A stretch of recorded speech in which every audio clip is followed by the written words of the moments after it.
Bazooka എന്ന ചിത്രത്തിൻ്റെ 4-ാം ദിവസത്തെ തമിഴ്നാട് ബോക്സ് ഓഫീസ് കളക്ഷൻ റിപ്പോർട്ടാണ് എന്നൊരു വീഡിയോ ഭാഗത്ത് നോക്കാൻ പോകുന്നത്. വീഡിയോയിൽ മുൻപ് വീഡിയോ ലൈക്ക് ചെയ്യുക, ചാനൽ സബ്സ്ക്രൈബ് ചെയ്യുക. മാർച്ച് ഏപ്രിൽ മാസം അങ്ങോട്ട് ധാരാളം ചിത്രങ്ങൾ OTT റിലീസ് ചെയ്യും. നമ്മുടെ ചാനൽ ഭാഗം പരിശോധിച്ചാൽ നിങ്ങൾക്ക് ആ വീഡിയോയ്ക്ക് കാണാൻ വേണ്ടി സാധിക്കുന്നതായിരിക്കും. മമ്മൂട്ടി നായകനായ ചിത്രമായിരുന്നു ബസൂക്ക. ചിത്രത്തിന് അത്യാവശ്യം മികച്ച അഭിപ്രായം തന്നെയാണ് ഇപ്പോഴും പുറത്തുവന്നുകൊണ്ടിരിക്കുന്നത്.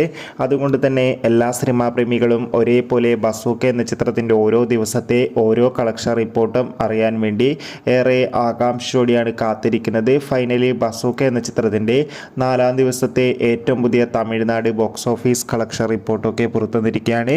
അത്യാവശ്യം മികച്ചൊരു ബുക്കിംഗാണ് ഇപ്പോഴും തമിഴ്നാട്ടിൽ നടക്കുന്നത്. അതുകൊണ്ട് തന്നെ 20 മുതൽ 30 ലക്ഷം വരെ തമിഴ്നാട്ട് ബോക്സ് ഓഫീസ് കളക്ഷൻ റിപ്പോർട്ട് നേടാൻ വേണ്ടി സാധിക്കുമെന്നാണ് ട്രാക്കിംഗ് റിപ്പോർട്ടുകൾ സൂചിപ്പിക്കുന്നത്. കാത്തിരിക്കാം ബസൂക്ക എന്ന ചിത്രത്തിൻ്റെ കൂടുതൽ കളക്ഷൻ റിപ്പോർട്ടിനായി.